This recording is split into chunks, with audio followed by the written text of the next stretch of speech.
ನಮ್ಮ ಕಲೆ ಎಲ್ಲಿಂದ ಹುಟ್ಟುತ್ತೆ ಅಂದ್ರೆ ನಮ್ಮಂತವ್ರಿಗೆ ಹಳ್ಳಿ ಬೆಳೆದವ್ರಿಗೆ ನಮ್ಮ ಹಳ್ಳಿ ಗ್ರಾಮೀಣ ಒಳಗೆ ನಡೆಯುವಂತ ಜನಪದಗಳು, ಹಬ್ಬಗಳು, ಅಲ್ಲಿ ಆಡುವಂತ ಹಾಡುಗಳು, ಸೋಬಾನೆ ಮದುವೆಗಳಲ್ಲಿ ಆಡುವಂತ ಸೋಬಾನೆ ಪದಗಳು, ಈ ತರದಲ್ಲೇ ನಮ್ಗೆ ಆಸಕ್ತಿ ಶುರುವಾಗಿದ್ದು. ಆ ಆಸಕ್ತಿ ಅಲ್ಲಿಂದ ಶುರುವಾಗಿ ರಂಗಭೂಮಿ ಮುಖಾಂತರ ನನಗೆ ತೇಜೋಣ ಬಂದವರೆ ಪೂರ್ಣಚಂದ್ರ ತೇಜಸ್ವಿ ಪವನ್ ಕುಮಾರ್ ಅವರ ಮುಖಾಂತರ ಲೂಸಿಯ ಜರ್ನಿ ಶುರುವಾಯಿತು.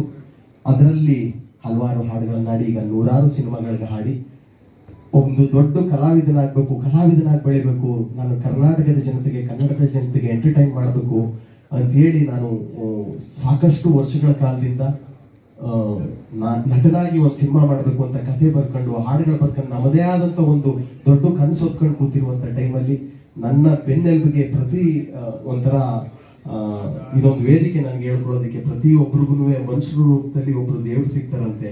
ಹಂಗೆ ನನಗೆ ಮನುಷ್ಯರ ರೂಪದಲ್ಲಿ ಒಬ್ರು ದೇವ್ರು ಸಿಗ್ತವ್ರು ನಮ್ಗೆ ಕೀರ್ತಿ ಸ್ವಾಮಿ, ಬೆಂಚಿಕ್ ಸ್ವಾಮಿ. ನಿಮ್ಮಲ್ಲಿ ಟ್ಯಾಲೆಂಟ್ ಇದೆ, ಅದ್ಭುತವಾಗಿದೆ ಅಂತ, ನಿಮ್ಮಲ್ಲಿ ಟ್ಯಾಲೆಂಟ್ ಇದೆ, ನೀನ್ ಬೆಳಿತೀಯಾ, ನಿನ್ಗೆ ಏನ್ ಮಾಡ್ಬೇಕು ಅಂತ ಹೇಳಿದಾಗ ನಾನು ಹಿಂಗೆ ಅಮೆರಿಕದಲ್ಲಿ ಒಂದು ಕಾರ್ಯಕ್ರಮಕ್ಕೆ ಹೋಗಿದ್ದೆ. ಆ ಕಾರ್ಯಕ್ರಮಕ್ಕೆ ಹೋದಾಗ ಏನ್ ಮಾಡ್ತಿದ್ಯಾ ಅಂದ್ರು, ಹಿಂಗ್ ಸಿನಿಮಾ ಮಾಡ್ತಾ ಇದೀನಿ ಅಣ್ಣ. ಯಾರೆಲ್ಲ ಮಾಡ್ತಾ ಇದೀರಾ? ಈಗ ನಾವು ಒಂದು 10-15 ಜನ ಸೇರ್ಕೊಂಡು ಸಿನಿಮಾ ಮಾಡ್ತಾ ಇದೀವಿ. ಹಂಗೆ ಹೇಳಿದಾಗ 10-15 ಜನ ಎಲ್ಲ ಸೇರ್ಕೊಂಡು ಏನ್ ಕತೆ ಮಾಡಿದ್ಯಾ, ಕತೆ ಹೇಳು ಅಂದ್ರು. ಕತೆ ಹೇಳಿದೆ, ಹಾಡುಗಳು ರೆಡಿ ಮಾಡ್ಕೊಂಡಿದ್ದೆ, ಹಾಡು ಹೇಳಿದೆ, ಇಷ್ಟು ಚೆನ್ನಾಗಿ ಮಾಡ್ಕೊಂಡಿದ್ಯಾ.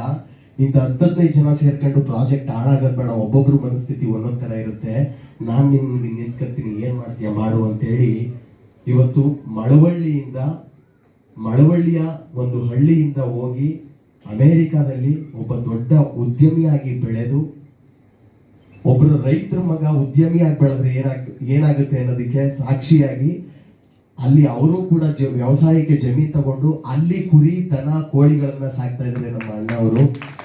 ಸೊ ಸಿನಿಮಾದಲ್ಲಿ ಏನಿದೆ ಅಂದ್ರೆ ನೋಡು, ನನಗೆ ಮೂಲವಾಗಿ ಇವ್ರನ್ನ ಪರಿಚಯಿಸೋದಕ್ಕೆ ಯಾರು ಸಿಂಗರ್ಸ್ಗಳು ಬೇಕಾದ್ರೂ ಆಡಿಸ್ಬೋದಿತ್ತು. ಈ ತರ ಹುಡುಕಿ ಏನೋ ಮಾಡ್ತಿದ್ಯಲ್ಲ, ಇಂಥವ್ರಿಗೆ ಅವಕಾಶಗಳು ಸಿಗಬೇಕು. ನಮ್ಮ ಸಿನಿಮಾದಲ್ಲಿ ಈ ತರದ್ದು ವಿಭಿನ್ನವಾಗಿರುವಂತದ್ದೇ ನಾನು ಕಂಟೆಂಟ್ಗಳು ರೆಡಿ ಮಾಡಿದ್ದೀನಿ, ಒಳ್ಳೊಳ್ಳೆ ಹಾಡುಗಳನ್ನ ರೆಡಿ ಮಾಡಿದ್ದೀನಿ. ಇವತ್ತು ಇವ್ರನ್ನ ಪರಿಚಯಿಸಿದೀವಿ ಅನ್ನೋದಕ್ಕೆ ಅಣ್ಣ ನೋಡಿ ಈ ತರದ್ದು ಏನೋ ಮಾಡ್ತಾ ಇದೀನಿ, ಅಕ್ಕ ಈ ತರದ್ದು ಏನೋ ಮಾಡ್ತಾ ಇದೀನಿ ಅಂದಾಗ, ನೀನ್ ಈ ತರದ್ದು ಚೆನ್ನಾಗಿ ನಡೀತಾ ಇದೆ, ಚೆನ್ನಾಗಿ ಆಗ್ತಾ ಇದೆ, ಪ್ರತಿಯೊಂದಕ್ಕೂ ಒಂಥರ ಬೆನ್ನೆಲುಬಾಗಿ ನಮ್ಗೆ ಭುಜ ಕೊಟ್ಟು ನಿಂತು ಇವತ್ತು ಈ ಪ್ರಾಜೆಕ್ಟು ಸೆಟ್ಟೇರಿ ಶೂಟಿಂಗ್ ಮುಕ್ತಾಯ ಆಗಿ ಇವತ್ತು ಒಂಥರ ನಮ್ಮ ಕನಸು, ಸಾಕಷ್ಟು ಜನಗಳು ಕನಸು ಹೊತ್ಕೊಂಡಿರ್ತಾರೆ, ಸಿನಿಮಾ ಮಾಡಬೇಕು, ಸಿಂಗರ್ ಆಗ್ಬೇಕು, ಕಲಾವಿದರಾಗಬೇಕು ಅಂತ ಬೆಂಗಳೂರು ಬರೋರೆಷ್ಟೋ, ಹೋಗೋರೆಷ್ಟೋ, ಆ ಕನಸುಗಳನ್ನ ಹಂಗೆ ಮೂಟೆ ಕಟ್ಟಿ ಇಟ್ಟಿರೋರೆಷ್ಟೋ.